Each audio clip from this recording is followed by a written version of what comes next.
how to help the immune system function at its best. And so this is really where I sort of created it's sort of a way of approaching this, which is really looking at these buckets, these root causes, the foundations of a healthy immune system. And this is where we go through like food, stress, gut health, and supporting the liver and detoxification. And those are the things I'm going to share with you today, just touching on each one very briefly and leave a few minutes for questions at the end so you can, whatever jumps out at you. You can find me. I have two different websites. The online programs and the book stuff is all at blumhealthmd.com. And my health center and all that we do here is at blumcenterforhealth.com. Okay, so the immune system. This is my very sort of way of translating this into a way that's easy to think about. I think of, the analogy I use for the immune system is that we have all these cells, and you can think about them as the soldiers in your immune army. And so there are the soldiers, and there's the army bases. And the army bases are very much, I think of like where the lymphocytes, think of them where they develop, where all your immune cells develop. There's multiple organs like all over the body. We're all very familiar with the lymph nodes in our necks. You get a sore throat, all my swollen glands, There's actually lymphoid tissue all over the body, which I'm going to show you in a minute. But there's sort of this idea of there are the soldiers, and then there's the army bases, right? And there's the two main kind of soldiers that we think about when we think about the immune system and even triggering of inflammation is T cells, which are, these are lymphocytes, T cells, and then the B cells that make antibodies. And so what is a healthy immune system? Like when you think about it. So my definition for our purposes is a healthy immune system it's supposed to protect you from the outside world, right? Infections and toxic invaders. It's supposed to clear away your dead and abnormal cells, right? We're always having debris, and so your immune system clears that out. It's supposed to be able to discern what's foreign and what's not. It's supposed to be able to it's supposed to be able to tell what's self and what's not. And this is where like autoimmunity, when things go awry, you can end up with autoimmune situation. And very importantly, and just as important, I guess, and very importantly, it's supposed to turn on when it's needed and then turn off when it's done. And so this is, in this whole thing of COVID now, we're talking about runaway inflammation and the cytokine storm. That's really where we're talking about the immune system's turned on and it's not turning off. And that's where it's releasing all of these inflammatory cytokines and other compounds, creating a lot of inflammation and not turning off when the job is done. And the job meaning clearing out the virus or taking care of whatever that infection is. And it needs to turn off when the job is done. And so, did I do that? Sometimes weird stuff happens on this thing. Okay. All right. Let me figure out what's going on. 1 second. Somebody's scribbling on my thing.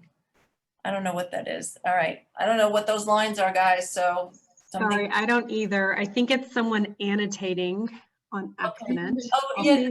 You know what? I'm going to go up to annotate and I'm going to turn it off. Oh, perfect. That's what it is. You're right. And we're going to clear. But that is annotate. I don't know how to turn it off, but I cleared it. Okay. So a healthy immune system, in order for your immune system to continue to function as it should, a healthy immune system, these soldiers, they have to think of soldiers. They have to have ammunition. They have to be able to fight for the next day. They need to fight and recover and fight again. And in order to do that, the soldiers all need antioxidants and nutrients. And this is where like antioxidants are so important, because the soldiers, when they're fighting, your immune cells, as they release all those cytokines and make all this sort of, they're really at war, they are causing a lot of free radicals both inside and outside them. And so in order to put out those free radicals, we need antioxidants. So that's the first thing, is that your soldiers need a lot of antioxidants, and your army bases have to be primed and ready to go, right? So on high alert, which means that the development, the little baby native T cells, the T zeros we call them, are hanging out in the army bases and ready to be poked and go to work as you need them. And so this is sort of how you have enough resiliency in your system to be able to fight the good fight and then to recover after you win the battle. And so this is where, when we talk about recovery and resiliency, this is also in the Army bases, this is why we talk about gut health, because, and I'm going to come into that now. And so where do we go to look at developing that resiliency in the body to make sure all your Army bases, every cell is like ready and primed and ready to go? And this is where I think about the immune terrain. This is about all the places in your body, all the soil where a healthy and balanced immune system develops, which is a way to also continue having low levels of inflammation in the body. And so a robust and balanced immune system, and we can also say, the title of this could also be the path to reducing inflammation in the body. And I'll talk more specifically about inflammation shortly, but these are the roots, and this is what we're going to talk about for the rest of this time we have together, is food and antioxidants, a healthy gut microbiome, low total toxin load, and a relaxed stress system. And so 4 pillars to low inflammation, 4 pillars to a healthy immune system. Number 1 is nutrition, and I'm going to dig into each one. Each one of these is going to have its own few slides, so I'm not going to say much right here, other than we're going to focus on an anti-inflammatory diet and what that means. We're going to focus on balanced hormones, which really is about your stress system and your cortisol and, cortisol and adrenaline and what they do in the body, how they wreak havoc with your immune system. And so, and how they interfere with your thyroid and they interfere with your sex hormones. And so the stress system is part of your endocrine system as well as part of your interface with your immune system. And so we really have to make sure the endocrine system, including your whole stress system, is balanced and working properly. We have to make the gut is critical. I'm going to explain that to you now in a second, and then also the importance of maintaining a low toxin load. And this is really, really important. Okay, so let's start with food. So this is my 5 guiding. So my goal today is not only to tell you, why this is important and sort of what's going on, but it's also to give you take home. I want you to know what to do, like ideas for you starting like tomorrow or later today after we finish the talk. And so there's a lot of fad diets out there. There's a lot of food plans that are therapeutic, intense, do this for 30 days, cut all this out, cut all that out. I do a lot of those too. And I call those the therapeutic food plans. And we do them in a way, I use them as targets for treating different health conditions. But for the long term, for reducing inflammation and to have an anti-inflammatory diet that you're going to live with for the rest of your life, these are sort of changes that you should begin to make and start to think about, because it doesn't matter whether you're eating high protein or low protein or high carb or low carb or ketogenic or whatever you're doing, or you're vegan or you're paleo. What matters is the quality of all the choices you're making. And this is about quality, okay? And what do I mean by that? I mean, no matter whether you're eating a lot of carbs or a little carbs, you want to get the sugar out. You want to get out high fructose corn syrup. You want to get out processed food. Sugar triggers inflammation in your blood. You have high blood sugar, you're going to trigger inflammation. And so whenever you eat a high sugar meal or high processed flat white flour carb meal, your blood sugar is going to shoot right up and release inflammatory chemicals throughout your body. So quality of your carbs. So you want to focus on whole grains, low processed carbohydrates. Quality of the carbs, quality of the fats. So you need to get out most of the saturated fat. I'm not telling you have to get rid of animal, but plant forward, less saturated fat. Saturated fat is inflammatory, and that's what you get when you eat a lot of animal and dairy. You want to get rid of choose quality oils, extra virgin olive oil, cold pressed oils. They're not processed in a factory that are giving you chemicals and taking the good nutrients out of the oil. Extra virgin olive oil, actually first cold pressed, is filled with vitamin E and polyphenols, which is rich in antioxidants. Eat more nuts and seeds. Get rid of the hydrogenated fat, right? So I'm not telling you how much fat to eat in your diet. I'm telling you to choose quality. It's the kind of fat that you're eating determines the levels of inflammation in your body. 100%. And I didn't even write in here about eating omega-3s, which is fish and fish oil and oils coming from that anti-inflammatory oils. Improve the quality of the animal. you're eating what the animal ate. So if you're eating animals that have been eating pesticides and have shot up with antibiotics and shot up with hormones, those are going to go into your body. The antibiotics will damage your gut microbiome. The pesticides will damage your gut microbiome and cause toxins, which increase inflammation, right? So quality of the animal, the quality, increase fiber and micronutrients. So choose the good stuff, right? Which I'm going to talk to you about in the next couple of slides. If you can do organic, it's always the way to go if you can, and I'll give you a website to go to make better choices about the most damaged foods, you know, the foods that are highest in pesticides. Genetically modified foods damage the gut and can cause gut damage and leaky gut. So choose, you know, fiber lowers your cholesterol, pulls toxins out. Whole foods, lots of plants.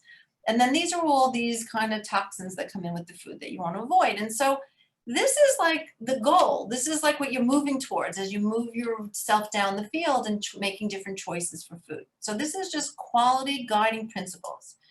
And of course, color. So the long-term food plan should be focused on eating foods that are rich in antioxidants. They're going to lower this thing called oxidative stress, which I just told you your soldiers in your immune army, they need. And oxidative stress is when there's too many free radicals running around and they damage your tissues and they cause inflammation. Oxidative stress is the step one before something becomes inflamed, okay? There's too many free radicals. You need antioxidants to prevent that. So we think a lot about anti-inflammatory supplements like curcumin and fish oil, but antioxidants are like the other side of the coin. Antioxidants also lower inflammation. Eat foods that are anti-inflammatory, and I just talked about that. Eat foods that support good gut health, right? Eat foods that support good liver detox, right? I'm going to show you all of this, and that's mostly plants. Liver and gut loving food, and this is me just again reminding you, remember, I'm just checking my time, remember, oh dang, remember that liver and gut loving foods, we're going to talk about that too, but, and also that you're eating what the animal ate. Okay, healthy gut microbiome. So your gut is filled, I go 5 minutes over, right, because I started late, yeah, okay.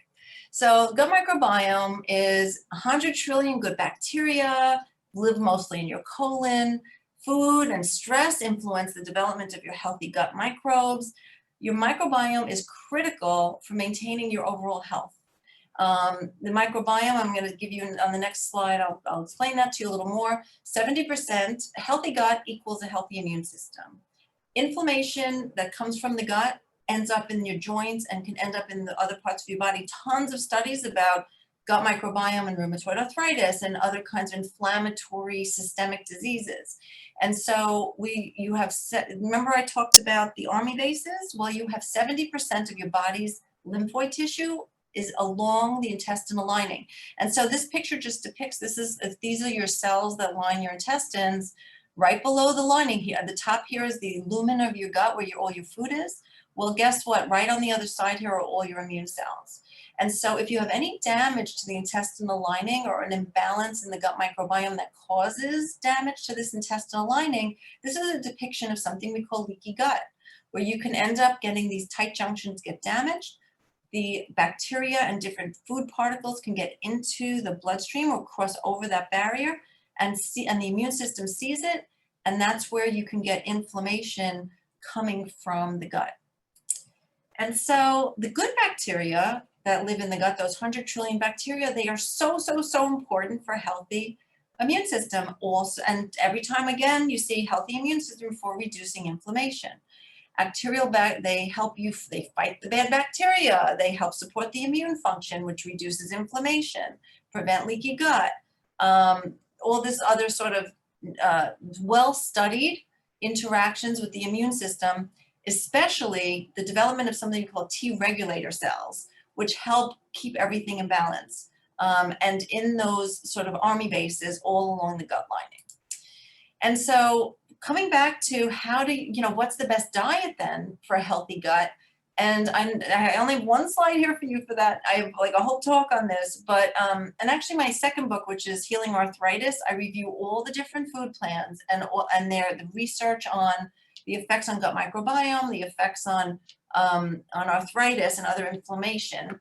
But hands down, vegetarian, vegan, Mediterranean diets, plant-forward way of eating is hands down the best because it's filled with fiber, these polyphenols, which are antioxidants, but also have a positive effect on the gut microbiome. Really going through, there are studies that look at how the different kinds of gut bacteria that are improved when you eat these foods.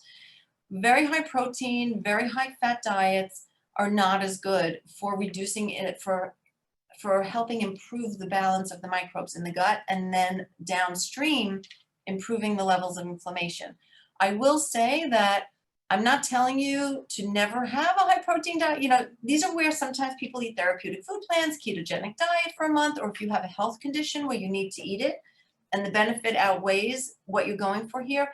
What I'm focusing on here is long term. How do you want to eat for the rest of your life as the home base?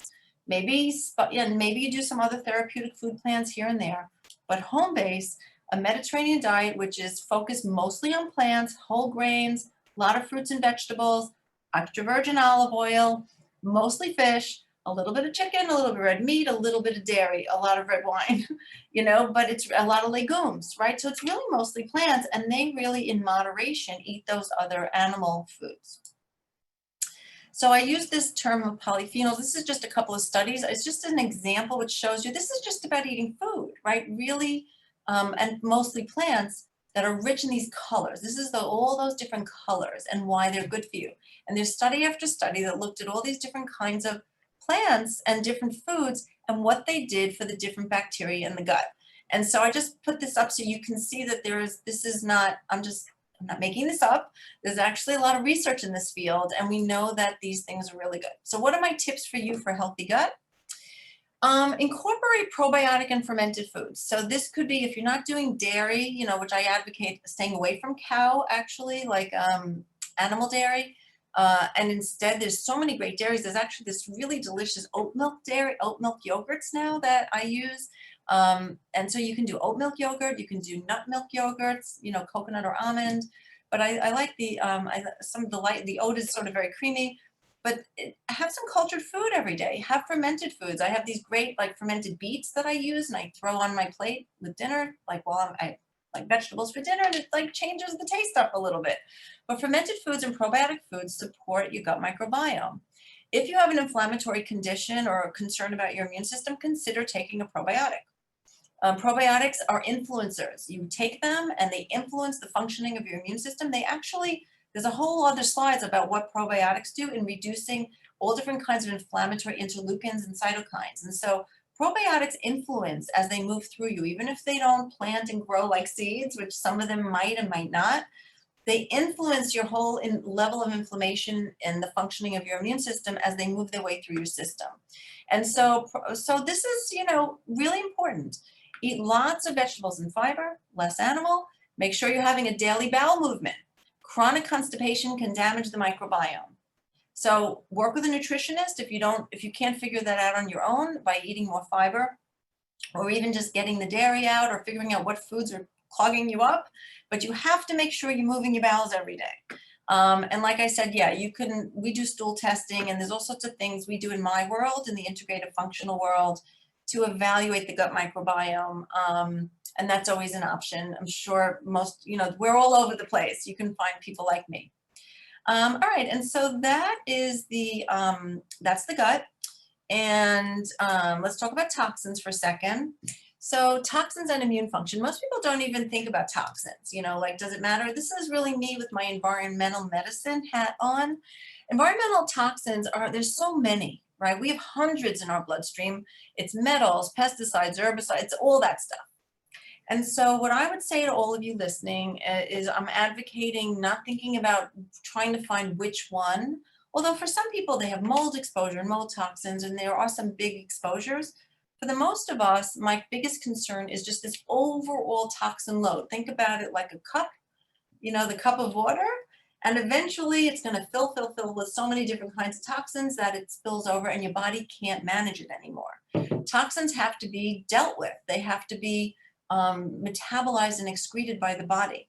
The immune system is the first responders, and they use up a lot of antioxidants when they're trying to deal with the toxins and help them get excreted from the body. They have to be converted and metabolized in the liver system to like, it's like a conveyor belt to like get them out.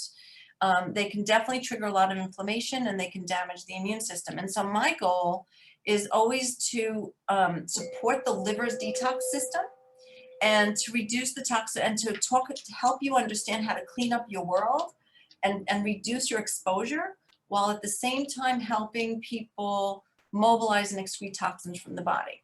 And so the first thing is, look around and see what you can clean up. And this is the number one. And there's a great website. I don't know, there's, let me just hold it. I don't know if that's better for everyone, if you can see that better now, but Explore Toxins, there's a great website. It's ewg.org, Environmental Working Group. And you really want to move towards getting rid of these things. No more herbicides, pesticides on your property. No more plastic, bottled water. I walk around with my metal thing. I have a filter at home, and we got rid of all the plastic in our house. And so you have to clean up your environment. That's number one. And there's a lot of resources for you online to do that. The next step is to eat your liver-loving, detox-supporting diet every day. And that's where I talked to you before. Lots of antioxidants and fiber, lots and lots of plants. Organic if possible, otherwise you're bringing in all that Roundup and pesticides into your body. Number two, food and supplements to support detox and transformation through the liver. If your detox system isn't working properly, you actually can then end up like a glass of water where the toxins accumulate in your body and you can't mobilize and get them out. And so I'm not going to, you don't have to memorize this. I just have this slide here to show you that this is the liver. This is what's going on in your liver. You've got all this stuff going on, and the toxin starts here on the left, and you see it moves through as a conveyor belt, and it ends up getting excreted in the bile and in your blood through the kidneys, and then bile into your gut. And actually, if you don't have fiber in your diet, it'll get recirculated because the fiber grabs it in the gut and then pulls it out. But all here, you see all these vitamins that are needed. You have tons of antioxidants. You need enough protein. You need omega-3s. You need tons of B vitamins and methylation. There's so much that you need in your nutrition armament, right, to help your liver detox. And seriously, you can get most of it through food. However, if you have a very high toxin load and you're not, sometimes people, when I go through people's food plan, I say, okay, tell me what you're eating. Give me a sample day. Sometimes you're not eating anything that's so terrible, but you're just not eating enough vegetables and plants because you need to eat these foods to mobilize and excrete toxins. And so what's liver-loving food? It's greens. It's all these, it's all these great greens. And it's rich in antioxidants, cruciferous vegetables, great. All these. So you have to eat these every day and in quantity. And that's why I mentioned this polyphenol group. It's actually really potent antioxidants that helps the liver detox as well. And so this is a whole these are the colors in everything you're eating. And so these are just little tidbits I'm giving you, like just a sense of these things. If you have too many toxins in your body, can increase your risk of autoimmunity.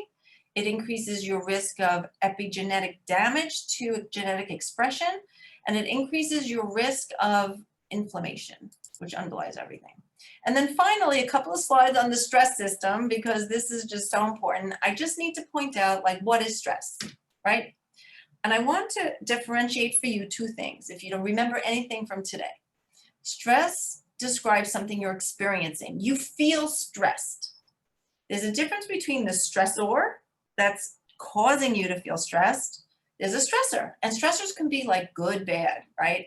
But they're still causing a stress response. It could be a wedding, or it could be some, a death of a loved one. All positive events can be stressful too. Physical stress, chronic illness, these are stressors. So when you have a stressor and you have a stress response, you release something called cortisol, a hormone, and adrenaline, which is a neurotransmitter, but they both are they are stress response for the body. Cortisol damages the immune system. It damages the army bases where the cells are developing, so it dampens everything. So your army bases are not primed and ready. And it's basically an immunosuppressor, right? So, and that's why when you take prednisone, it turns off inflammation.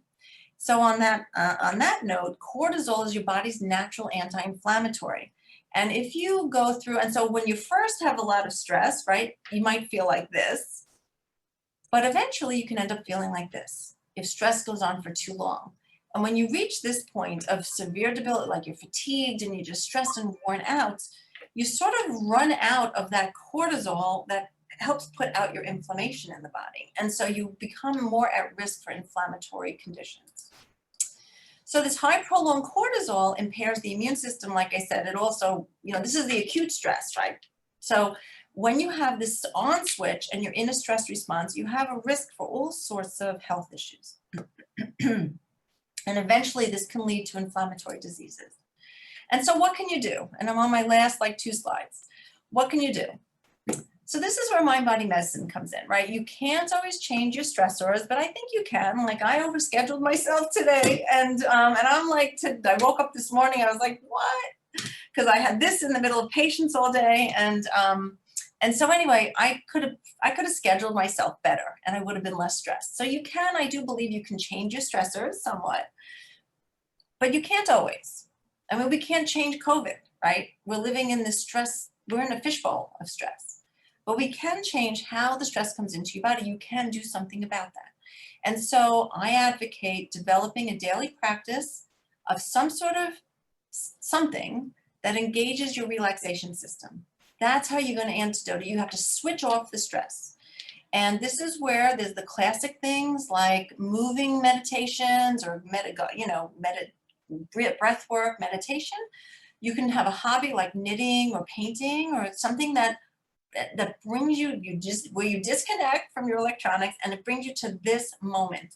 They're all mindfulness practices. You want to be in this moment, because in this moment, you're not thinking about the present, the future, you're not thinking about the past, you're not worrying. And it gives you a lot, and it turns off that switch, and it helps reduce the physical effects of stress. I use it all the time to treat health conditions as well. And there's all different things you could do. And I encourage everyone to find something you like, because then you will do it a lot. Okay, so here's my summary. 4 foundations of immune health, which is 4 foundations for anti-inflammatory lifestyle, is focus on your food, anti-inflammatory diet, make sure you work on stress in some way, practice relaxation, make sure you have a healthy gut, and really work to clean up the toxins in your environment. And that's it. So I did it. Good job. Nice work. How was your stress? Exactly, 2 minutes over. Yeah, so, that's great. Yeah. No worries. Yeah, so happy to look at questions. I mean, I don't think I have time. I mean, you didn't give me time to like this wasn't to get all this in and then not answer questions, but if there is a few minutes for questions, I'm happy to answer them. I definitely look, a lot of all these 4 steps are all the immune system recovery plan that I talked about is the book. It's all about anti-inflammatory diet, how to manage stress, how to heal your gut, how to support the liver detox system. That's what that book is. So that was like the quickest snapshot of it. And it's a how-to book. It's like there's handbooks, there's workbooks in it. So it's very, and I have a lot of resources on my websites, if anybody wants to sort of jump in there to ask questions too. So. Okay. Will we have access to any of these slides? Oh, yes. Perfect. Thank you. Yep. Susan said, Dr. Blum, thank you for agreeing to share this. I already gave Amanda the PDF of all the slides, and everybody, that's the other thing. Just look through the slides and you'll have a lot of resources there. Yeah. So let's see if we can touch on a couple questions. The first one was, how long does it take to heal your intestinal system once damaged? Yeah, so that's a good question. It really depends on how damaged it is. And it depends on, and you might not know how damaged it is depending on what your systemic health issue is. So my rheumatoid arthritis people, I'm looking at like 1 to 2 years. But my people with just like IBS, or if you have IBS and you have gut symptoms, that's a functional problem. Your gut is not working right. And conventional medicine just calls that IBS because it doesn't know what else to do with that. And it's really just you either overgrowth of bad bacteria or yeast, you don't have enough good bacteria, it's just not functioning. And so classic IBS kind of stuff to repair that is really just 3 to 6 months. I mean, that's really not a long thing. If you just have gut issues, or if you have no issues at all, but you just want to make sure your gut's healthy, that won't take that long. But if you have an inflammatory disease that has an association with altered gut microbiome, that's going to take longer. But I will say the place to start is with food. You do it with food. Over the long run, you will start within 24 to 48 hours, your gut microbiome will change based upon the food you're feeding it. So it changes actually really quickly. Oh, amazing. That's great. Thank you.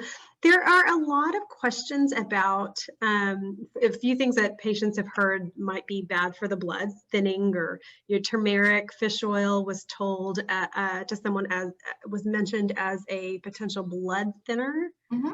Is that something you're Yeah, familiar and so given that we're a blood, given that everyone has not everyone, but most people have a blood disorder where yes, thinning might be a concern. Yeah. Yes, I know. And so that's why I was just pausing for a second. And so curcumin is really not a big blood thinner in general. And so I'm just saying that's not in the big list, right? So fish oil and then the G's is like ginkgo, garlic, there is a list of herbs.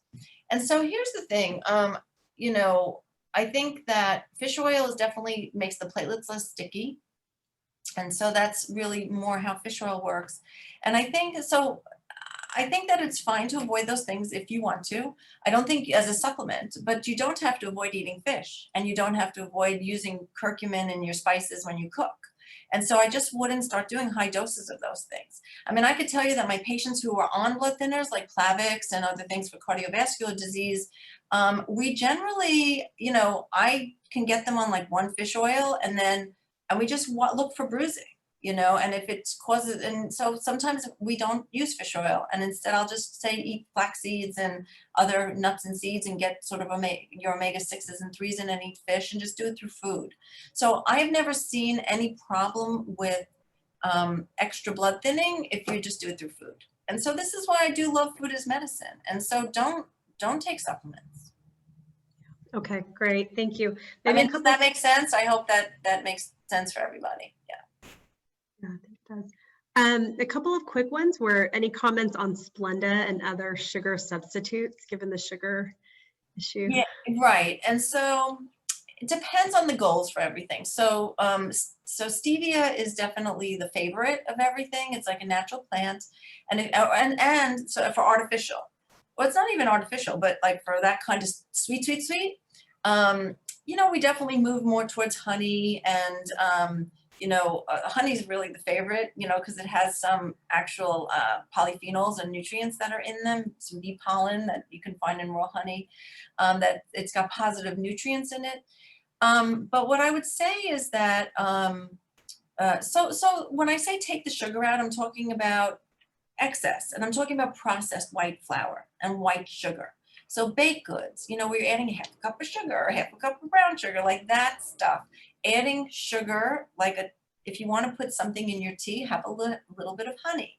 Now, that being said, we're doing this in a vacuum, right? So if I'm working with someone who is trying to lose weight or has diabetes or has any sugar, or I'm concerned about their cholesterol, any kind of issues that I'm measuring, that I want to really get the sugar out, if they have candida or yeast in the gut, that I really want to be stricter, then we pull it back even more. But for the average person who's, just looking to have a general healthy food plan, it's about moderation. So a little bit of sugar via, I think natural sugars are better, like honey, as opposed to like stevia.